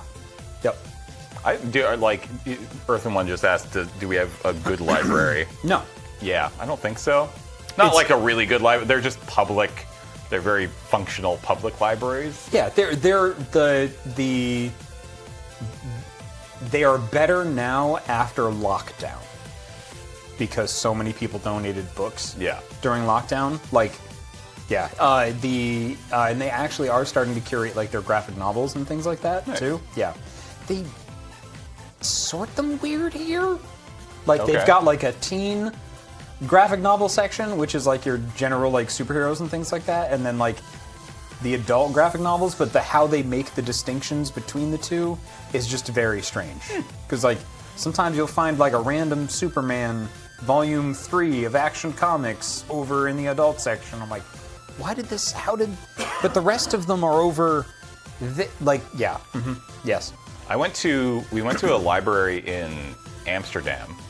It was gorgeous. It was a good library. and we were wandering around, just kind of poking around. It was like 6 stories at a rooftop patio. It was gorgeous.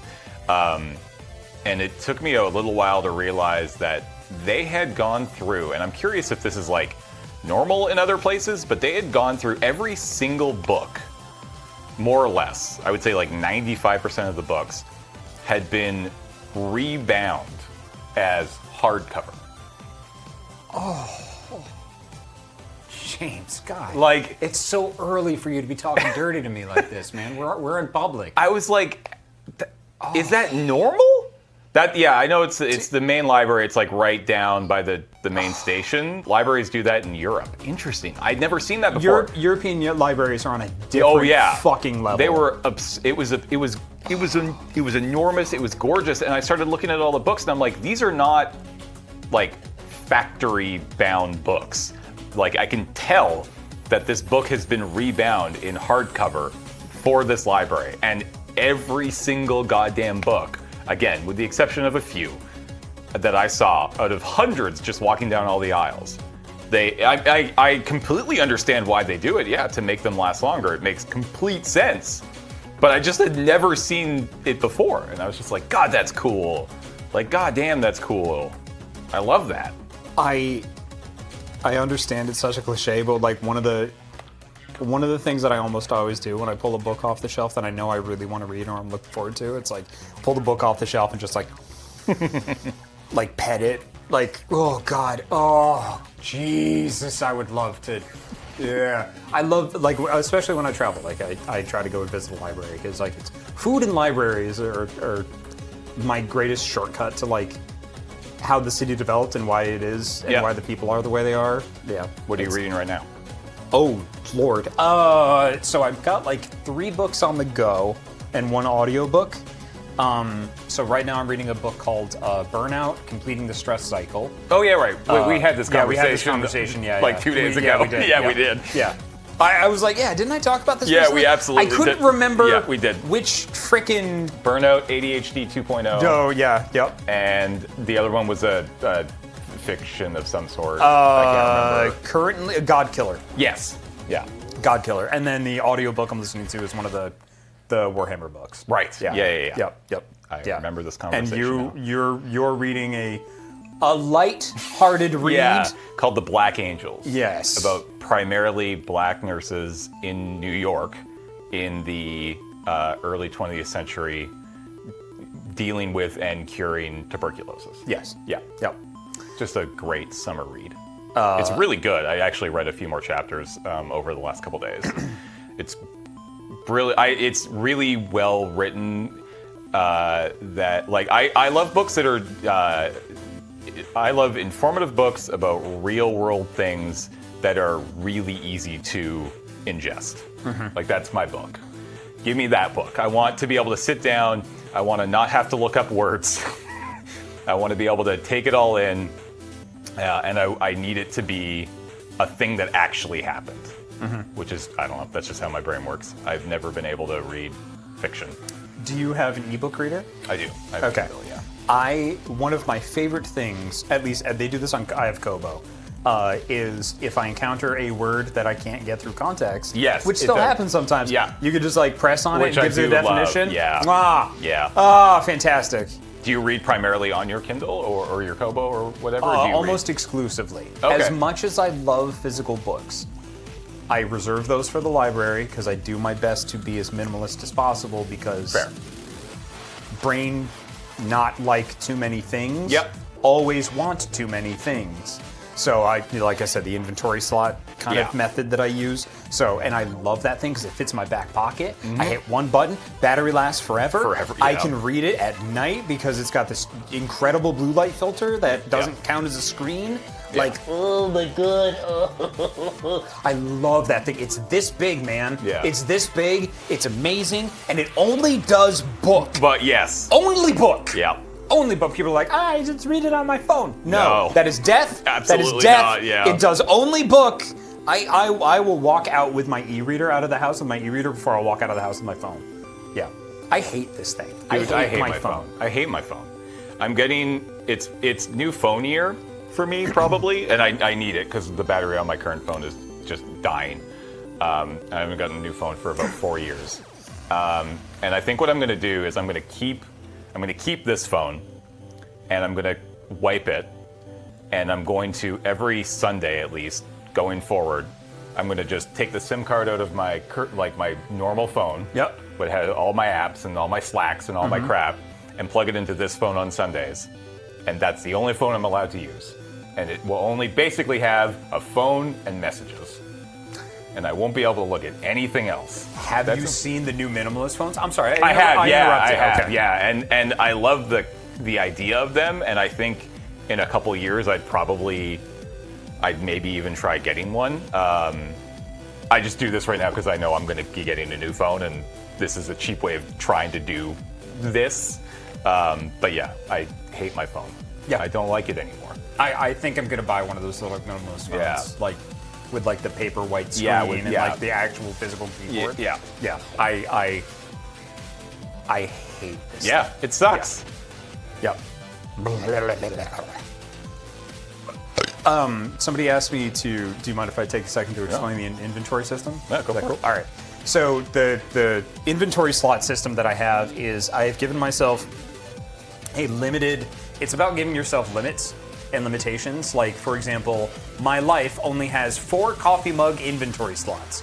When I get a new coffee mug, I have to get rid of one of the mugs in the inventory slots. You do not expand your inventory slots unless it is absolutely necessary. So for example, I have one of those like IKEA 4 square hole bookshelves that I kind of use as I like put it on its side because I sit on the floor a lot and I use it for my coffee table, and my hobbies have to, like, it has to fit in the cubbies. I cannot have any more of a certain hobby than I have volume in that cubby. So all of my Warhammer stuff has to fit in one of those cubbies. And if I want to buy anything new for Warhammer, Yelk in chat sent me this amazing paint box like that they made with like the orc symbol on it, and it only has a limited number of paint slots. Once I fill that up, get a new thing. Yep. That's all I get. Like, so I gotta use it up. Like, it has to fit in there. If anything sticks out, I have to get rid of something. Like, that is a hard and fast rule. Just absolutely have to. Only a certain number of plates, only a certain number of things, because I love collecting stuff. Like, I love going to a garage sale. Yeah. Like, I used to have a real big coffee mug problem because I was like, oh, look, Dad loves bacon. Yeah, great. Cute, what if I'm in a Dad loves bacon coffee mood in the morning? Like, heck yeah. Like, number 1, grandma, but the number 1 is a middle finger. All right. Like, 25 cents?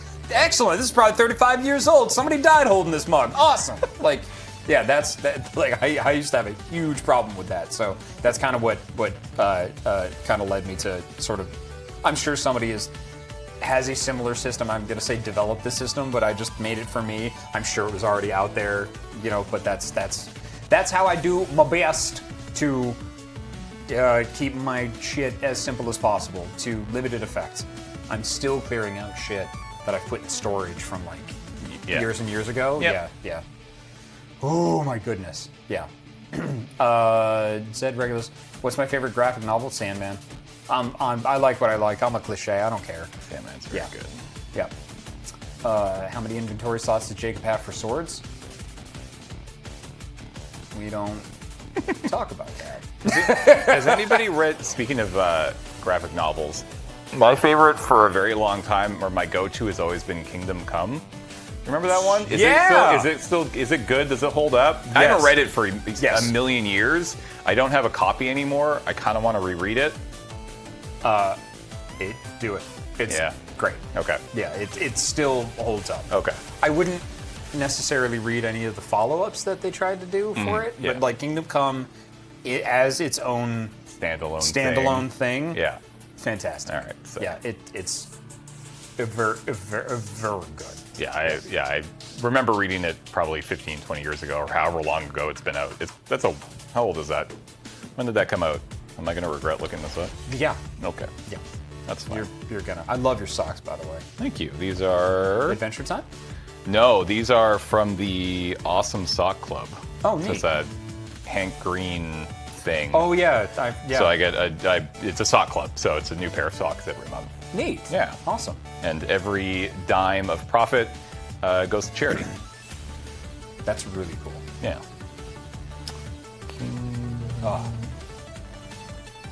Oh, folks have asked me if I've seen Bloomborough. Yeah, I have. Yes. Yeah, It's tough for me to get attached to individual Magic sets because they go through them so quickly. Yep. Like they come out so fast. Like it's hard to. I like immersion, and they're so well done and so rich, and there seems to be so much to explore in a particular set or plane. But by the time you kind of get comfortable with it, like the next one's on its way, and it's just the pace of them. So I try not to get into it too much. It's a lot. Yeah. It's a lot. I really wish they would slow down.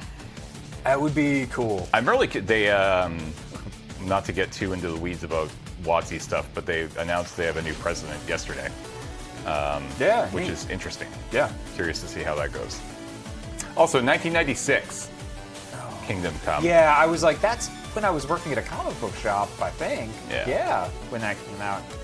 That came out. Yeah. Bloomborough looks awesome, but It does. it's too much. Yeah. Speaking of Bloomborough, Sunday, PPR, 10 a.m. Ooh. Because, we're ridiculous and chain a Sub-A-Thon into a PPR. In my defense, it's coming out so early. They have never... Go back and look at the history of Magic the Gathering set releases. They have almost never released a set as early in the summer as they are releasing Bloomborough. And I did not know that when we set the date for this. And then we got the email being like, all right, so you want to do a PPR for Bloomborough? I'm like, sure. When? And they're like, today. Like literally today is when we would be doing the PPR if it wasn't for this. Sub-A-Thon, yes. Yep. So I was like, can we do it on Sunday? And they're like, yeah. I'm like, okay, we'll do it on Sunday. So please tune in. Dear Lord. On Sunday at 10 a.m. Sunday. Would really appreciate it. It's going to be a lot of fun. The set looks amazing. Oh my goodness. It looks like real proper Magic, honestly. I'm really excited for it to do well because I think it's going to. Oh, 100%. And it just feels so much more grounded. It's just called Bloomborough, which is clean. There's no colon and some other tagline, and it just feels very fantasy. I love it. I'm really excited. It has the feel of like an old school expansion. Yeah. Like when I look at Bloomborough, it makes me think of like Homelands, like way back in the day. Yeah. Yep. It just feels like here's a new plane, go. Yeah. Yeah. And the fact that when people travel to Bloomborough, they turn into animals. Into an animal is like that's. I don't quite know. I haven't read fantastic. the story, so I don't really know why that happens or if there's an explanation for why it happens. But I don't even care. I don't think there needs to. There doesn't need to each be. Plane should have its own rules. If you come here, you're an otter. Deal with it. Yeah. I'm curious about Jacob's feelings on the new Final Fantasy XIV expansion. It's great. Damn. Hot take. Yeah. It's like where we are in the story of Final Fantasy XIV. Like so much like big epic stuff has happened. Like in anime, there's the Beach Day episode. This entire expansion is the Beach Day episode. Nice. And essentially, and this is great, and I love this. You aren't the main character. You are supporting. Hell yeah. Hell yeah. Look, I already did all the main character nonsense. Like, give me a backpack and like a bathing suit and just let me be like, yeah, no, I'm just helping this person. It's great. Aren't you the famous? Nah, I'm not. Don't worry about it. I'm not. Don't even worry about it. Yeah, I'm here. I'm here on vacation. I'm in the land. Just trying to have fun. Yeah, I'm somewhere nobody knows who I am. Like, it's great. Like, I changed my character's outfit and their haircut, and I was like, incognito, awesome. Yeah, they're great. Jacob, have you finished Yakuza Like a Dragon? Does anybody ever finish Yakuza Like a Dragon? No, I games that I start on stream, I tend not to finish personally because I always, and this is not good necessarily emotionally, but like if I ever got back to it one day, I'd want it to be fresh for everybody because that's not a game I played by myself. It's a game I played with a bunch of other people. Right. And that means something to me. So finishing it by myself would be tough. Yeah. Yeah. My only touch with Final Fantasy XIV was going to a tea shop to get the keychain for a friend. Yeah, they're doing a crossover with a boba tea place. Okay. And I saw that this morning. You can get like an in-game mount by buying 3 of their boba teas. Okay. And a keychain with like it's a little boba tea with like one of the minions on it. And I saw that this morning, and my very first question to Google this morning was, is this tea shop anywhere in Victoria? Victoria, yeah. And it's not. It's in Vancouver. Oh. So I bought a ferry ticket this morning for a couple of weeks, and I'm going to go completely unrelated. Yeah. You know, I just go over to the mainland sometimes. It's just, you got to get over there. Sometimes you got to get over. You got to get off the island every once in a while, you know. And then there's IKEA and some shops, you know, Absolutely. TNT Market and things. Yeah. And I guess while I'm over there, I'll probably be thirsty. Yeah. And I'll need like, I don't know, say 3 teas. Oh, yeah. Yeah. And if they just happen to be Final Fantasy XIV, well, that's not really on me. No. Yeah, definitely not. And then you can get another mount by watching certain Twitch streamers for like they're doing a Twitch drop for like another mount or something, which is it's a big like plant bud but made of chocolate. Okay. Final Fantasy XIV is deeply weird. That's my understanding. It's deeply weird. Yeah. It's the amusement park for Final Fantasy, and just goes hard in every direction it can go hard. That's so good. It's so lovely. It's so stupid. I agree. Yeah. With that point that you're raising, Yeah. I'm gonna, when we're done here, I'm gonna go take a nap.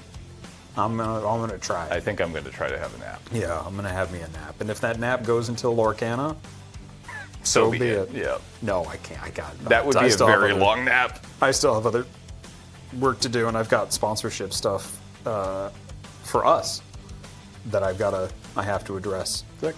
Yeah. Did we ever tell people what I'm doing here now? I don't know. All right. You could tell them. I honestly, I actually have no idea. Oh my goodness. So I'm doing marketing stuff for Loading Ready Run. Now I'm using some of my knowledge and skills to do things like that. You're also helping out with And then Dice Friends. I'm the producer for Dice Friends. Yeah. Too. Yeah. Yep. So, yeah. I thought Graham did mention that in an update. That would be news to me. Which is weird as the marketing person. Yeah, it's true.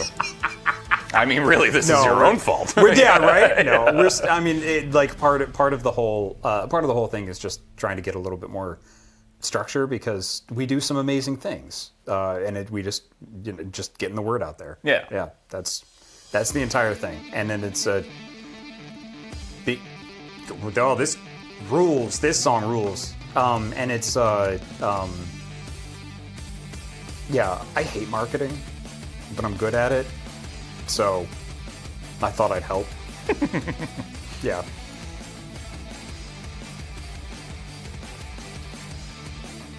Oh my goodness. Jaded Cynic, yeah, ultimately as the marketing guy, we should hear the announcement of your position from you. That's true, yeah. We're still working out some kinks, because Loading Ready Run has been around for a very long time, and there's just certain organic ways that things have happened. Change does not happen overnight. Yeah. Like, it takes time, it takes education, you know. A lot of the stuff is going to be, like, in the background and stuff. Yeah, so exactly, it's, you know, a lot of this work is not something that you're actually going to see the result of probably until next year. But one of the best things that you can do is tell a friend.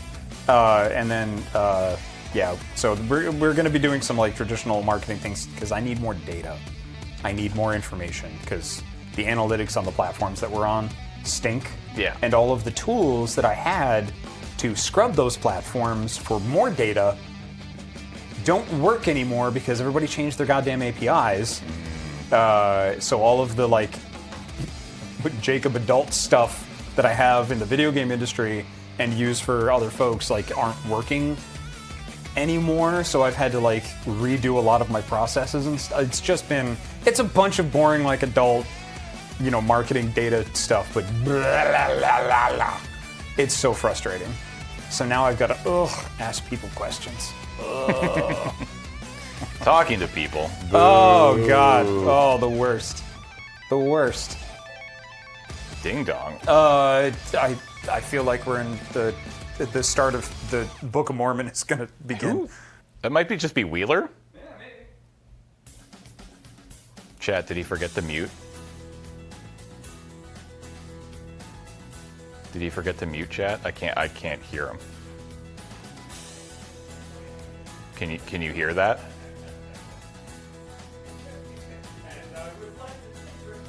Oh, he is? Okay, he's cool. All right.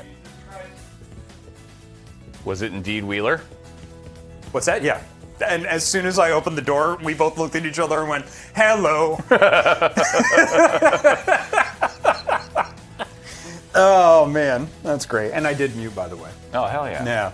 No. I wanted to unmute, but I'm too much of a professional. Have you ever done any like acting or anything outside of Loading Ready Run? Like any performance or anything like that? No, I mean, obviously I am an actor because I've acted in a bunch of stuff. But it was never something that I had any interest in doing. Like it wasn't something, like, I mean, even just being like a person in front of the camera. I mean, obviously I'm old and this wasn't a thing when we were growing up.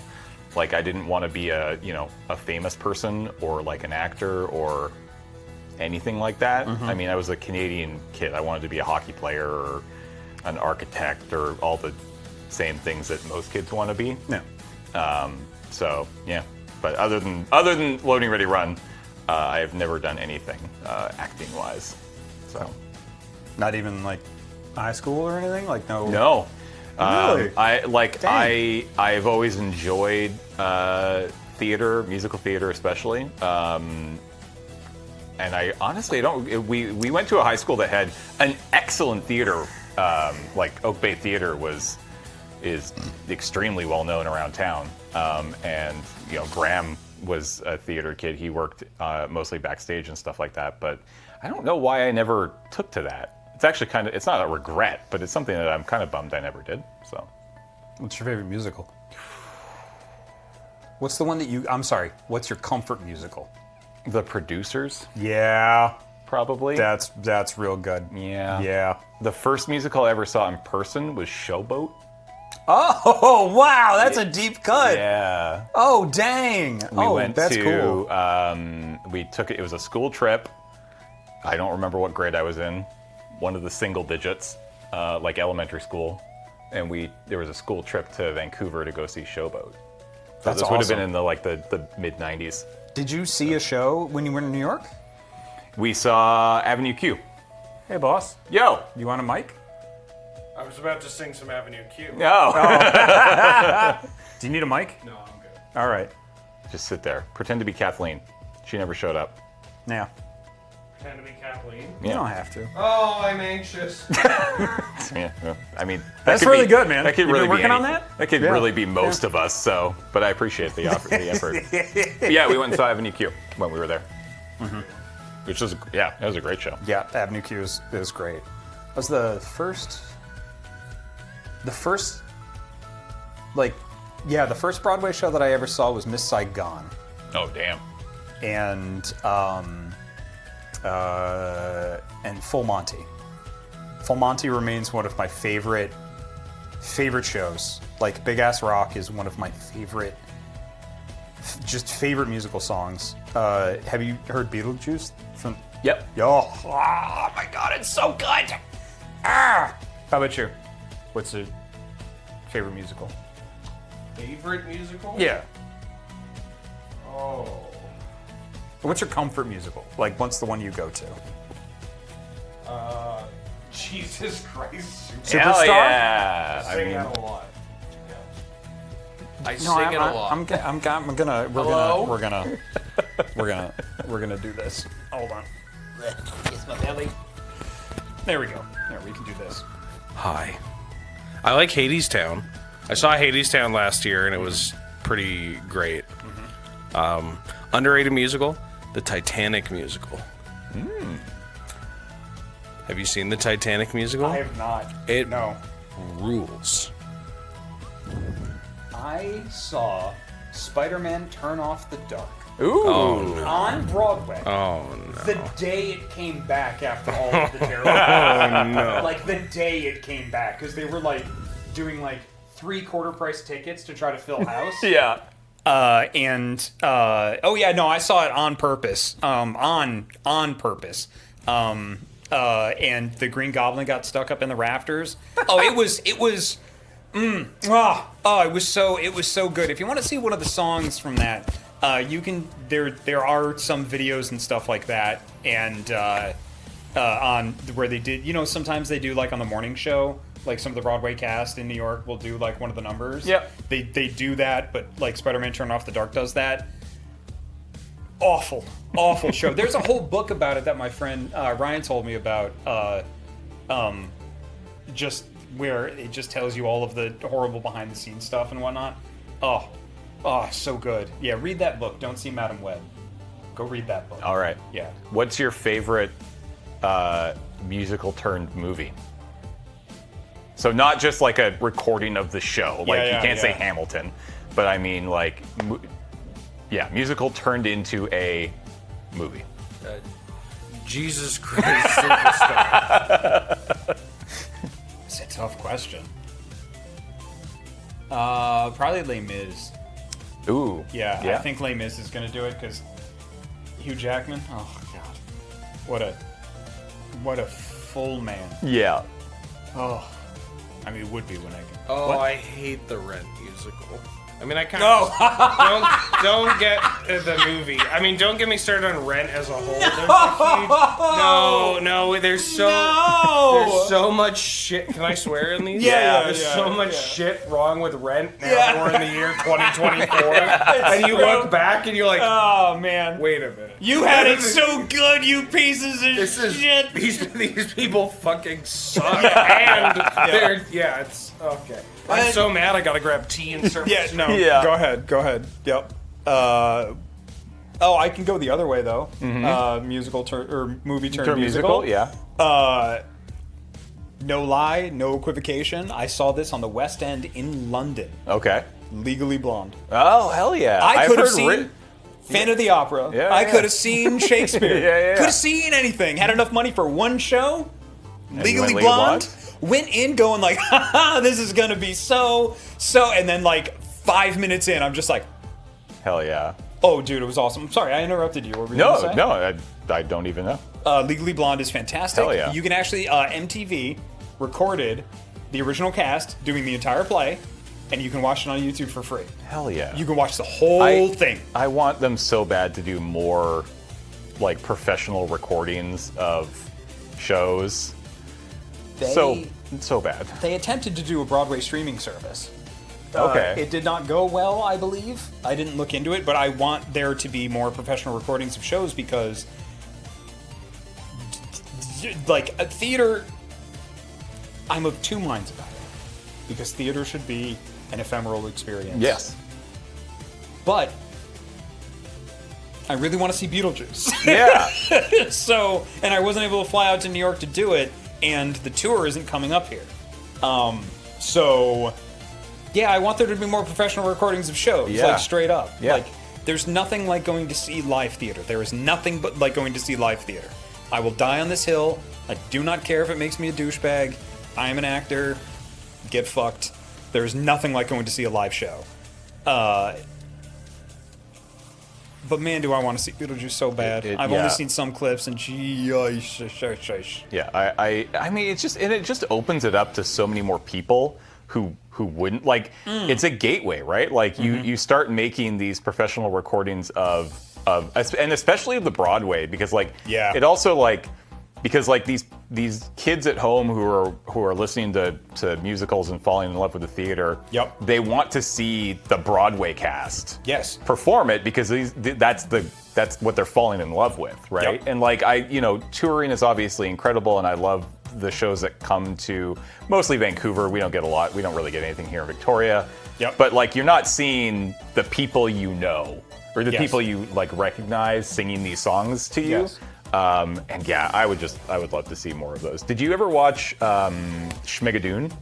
Yeah, on Apple buddy. TV? Oh man, that was so good. Yeah, Both seasons. Both seasons, Ooh. fantastic. The creator actually just like a week or two ago posted and he still sounds hopeful that he's going to be able to figure out how to do season 3 at some point with somebody, which is great. But he posted a big list of all the musicals that he was going to take inspiration from. Oh. And it's just like, oh god, this would be a great season. You should go check out that list. I love that series so much. If you have not seen it, it's on Apple TV Plus or wherever you get your TV shows from. But it's really fucking good. I loved it. Yo, I absolutely fantastic. Yeah. I used to hate musicals. Oh, okay. Yeah, when I was coming up, I used to really, really hate musicals because part of the reason why I became a voice actor is one, the ADHD memory issues. Like I really struggled learning lines. Like I've had some commercials that I've done here where, like, I unfortunately cost them a lot of money because I just couldn't get the lines down, and there wasn't a clever way to like hide the script. I can cold read like a motherfucker. Yeah. But voice acting and stuff. But, Yeah. Yeah, I couldn't do that. But part of the reason why is like when I was coming up in theater, like the musical actors were horrible people, just terrible. Yeah. Like treated people just so bad, and it was a lot of like interpreted like, oh, we should go out for drinks and stuff sometime. Like it's gonna be great, and be like, oh, honey, I think you did fine. Like that kind of like like how did I do? Can I get some notes? Or somebody coming up to you and just being like, hey, so I know you didn't ask, but like I saw you up there, and I've got a few notes for you because like I'm a little more more experienced. So like I want to be able to I want to be able to help you. Like I want to be able to lift people up. So like when you're trying to do this, like it really helps if you hit your mark. Be like, great note. No, a fucking great note. Thank you so much. Hit my mark. God, Jesus, why didn't I think of that? Holy shit! Next time, I'll remember to breathe too. Yeah, some of the basics, like the fundamentals, are really so, like they're so important. It's like Uta Hagen says, "Get the fuck out of here." That is that is part of the reason why I became a voice actor, because I was like, I love performing. I can do it by myself alone in a room. Great. Yeah. Awesome. That, please. Yeah, great. Just fantastic. Oh, God. Yeah, I love acting. Boy, actors. Oof. The other musical, I think it came out either last year or the year before, Tick, Tick, Boom. Did you watch that? No. Oh, you should watch that. Okay. Yeah.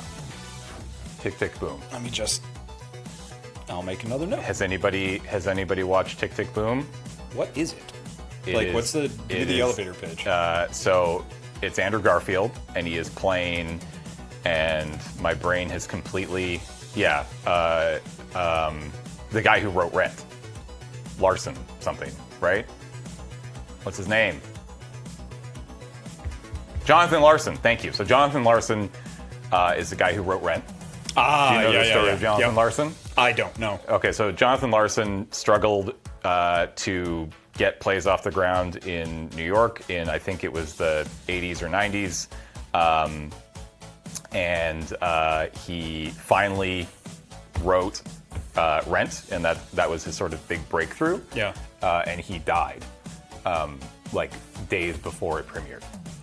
From a completely random, I think it was like a brain aneurysm or something like that. Like it's one of those just completely unbelievably unfair act of randomness. He died before it went on. And so this is, the Tick, Tick, Boom is the story of him, just learning how to be a Broadway writer and stuff like that. And it's about him and his life in New York and writing plays and his relationships and stuff like that. Andrew Garfield stars as him. Andrew Garfield is fucking phenomenal. Yeah, Andrew Garfield's incredible. He can sing like a motherfucker, which is Yeah. fantastic. Goddamn Brits. It is directed by Lin-Manuel. Fuck. He did a great job. It's brilliantly directed. It's just really, really good. I think it's Netflix. This is I could be wrong. okay. but I need to make sure that I've got like some space after it's, to recover. Okay. Okay. It's a bit of a bummer. I mean, it's a great. Is it a show or a movie? It's a movie. Thank God. Yeah. Okay. It's a movie. It's like I can't drag that out over 8 to 12 No, hours. God. it is a movie. It is amazing, and yeah, highly recommend it. Very, very much recommend it. Oh God, that's gonna mess me all the way. Yeah. All right. Yep. It's 8 a.m. Hey. Coffee with James is over. We got one more of these tomorrow morning, assuming that goes up. I mean, technically, right now we don't. So keep your subs going, keep those bits going. We really appreciate it. And hopefully you'll see me back here tomorrow morning. Yep. We're going to send it over to Wheeler, who's going to be playing some Demon's Souls. I think he's playing the remake on the PS5.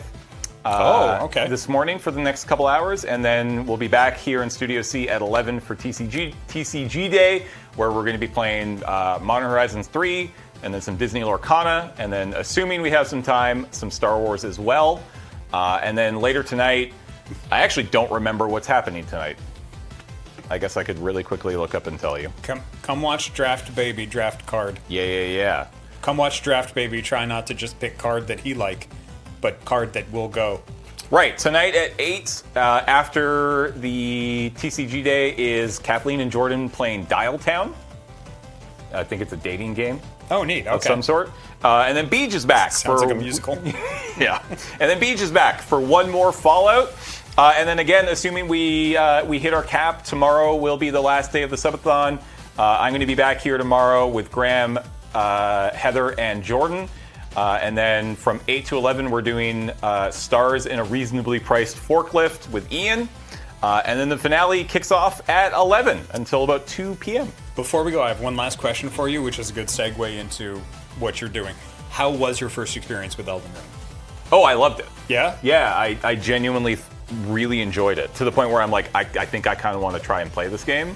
And I think other, and I kind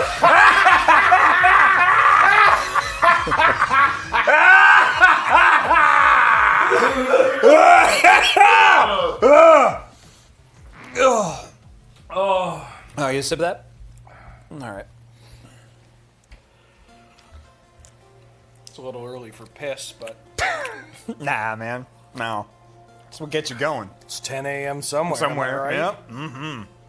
10 a.m. piss time. Okay, I'm goodbye. I'm really glad, James. Sorry we completely cut you off. I No. genuinely want to hear how your experience was. I do hope you play it more. I think I will.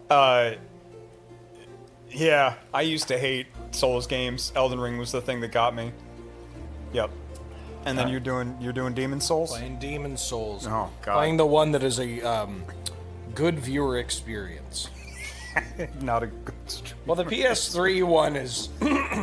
Is that what the one you're doing? Or are you No, doing no, the- I'm playing the PS5. Oh, thank God. I Because it looks beautiful. Okay. And it's like... There, you know how people joke about how the PS5 has no games? Yeah. When you play Demon's Souls, you don't care that there are no games.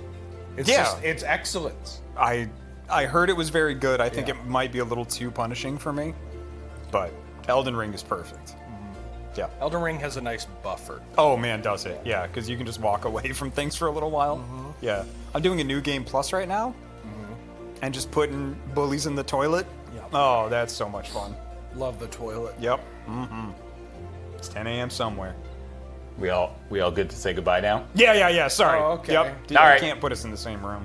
Bye. Bye. Well, I'll see you in He'll see you in a bed. Yeah.